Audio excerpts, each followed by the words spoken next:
Hi guys, it's me Jo and welcome back to my channel. Today I've got a box of stories unboxing for you.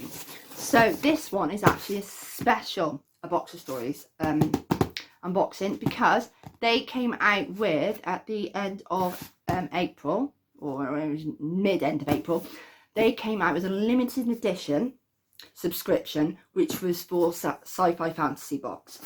And my favourite genre is fantasy. I do like sci-fi as well, but it has to be fantasy. That is what a majority of my books are. So as soon as I got the email to be able to, get on the pre-order list, I was on that list and I was getting this box. So they have, Box of Stories have sent me this box. And I can't wait to actually dive in and have a look what we've got. And can't wait to be getting this every month from now on. So we open it and this is what's inside. You've got the mission statement as always. So for you that don't know, A Box of Stories is a UK based company. Their subscriptions start from $14.99 for each box, and you get four books that have never been read, probably never been sold, and are just going to end up getting pulled. So yeah, and because this is my third box that I've received, with your third box you get an extra book. So in this box I get 5, which is quite cool.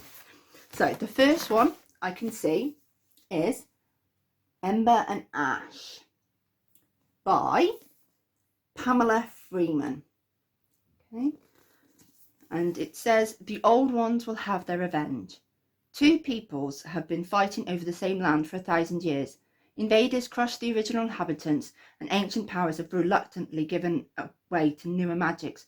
But Ember has to change all this with a wedding to bind these warring people together until her future goes up in flames.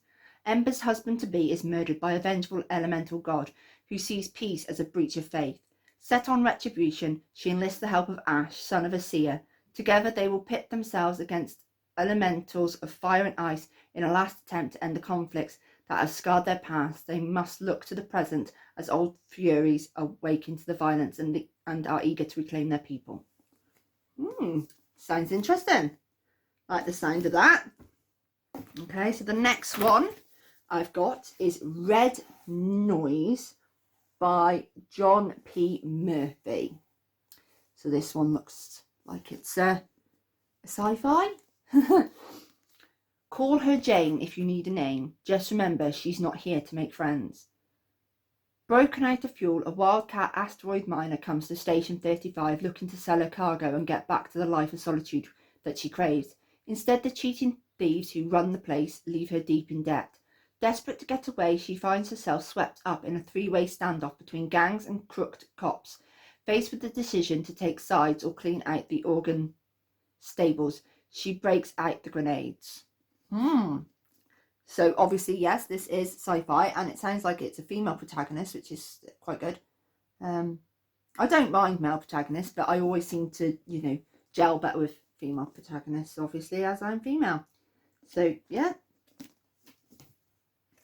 The next one is Ghoster by Jason Arnott.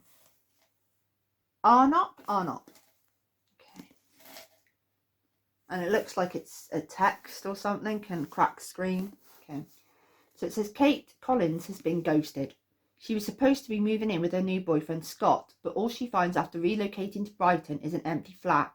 Scott has vanished, his possessions have disappeared, except for his mobile phone. Kate knows she shouldn't hack into Scott's phone. She shouldn't look at his Tinder, his texts, his social media, but she can't quite help herself.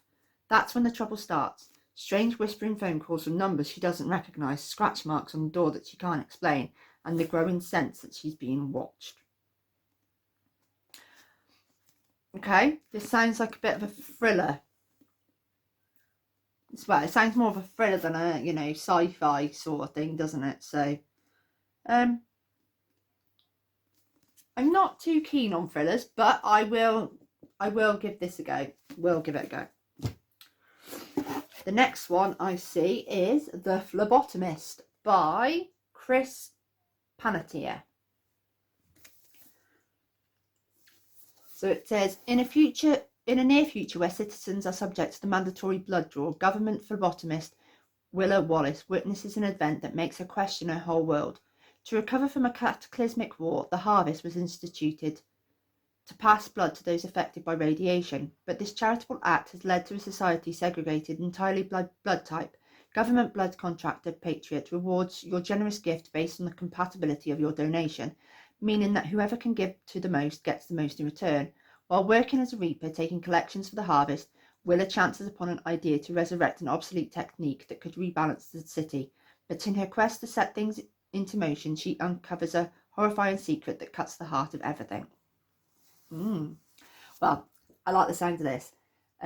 So as some of you may know, I am a healthcare for the NHS, and I actually, it was October, I took my course in phlebotomy and cannulation. So I haven't been passed off on it yet, but I am getting there. And so this is sort of like, it excites me. I know, sad, but yeah, I like the sound of that one. And the last one is The Queen of All Crows by Rod Duncan. And it says, the great machine tilted back and began to fall. Every loose thing slid or tumbled down in the rear of the carriages. Smoke poured from the engines as they battled the inevitable pull of gravity. From a distance, the end seemed slow, dreadfully slow, yet magnificent. The year is 2012, but it might as well be the Victorian age. The nations of the world are overseen by the International Patent Office and its ruthless stranglehold on technology. When airships start disappearing in the middle of the Atlantic, the Patent Office is desperate to discover what has happened. Forbidden to operate beyond the territorial waters of member nations, they send spies to investigate in secret. One of those spies is Elizabeth Barnabas. She must overcome her dislike of the machinations of her employers, disguise herself as a man, and take to the sea in search of the floating nations of pirates who threaten the world order. I like the idea of it's actually 2012, but it might as well be the Victorian age. So that seems to me like a bit of like steampunk-ish sort of thing. And I've only read a couple of steampunk themed stories, but I have really enjoyed them. So, and I do quite like pirate stories as well. And this sounds like it might end up being piratey. So yeah, we'll give this a go as well. So overall, the books that I got in this box was these ones. Overall, I'm actually quite happy with the choice I got.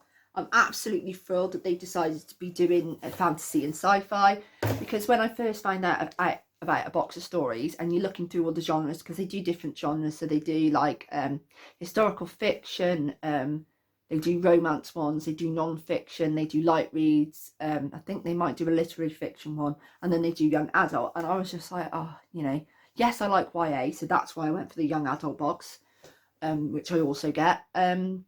But I was just like, oh, why can't they do fantasy? Because fantasy is just my jam. And so I'm so happy to be finally getting this fantasy box from Box of Stories. Thank you, A Box of Stories. And I can't wait to see what I receive in future boxes. So that's it for the unboxing today.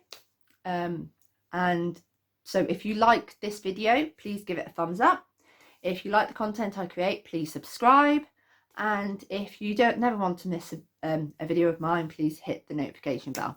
And I shall see you all in my next video. Bye guys.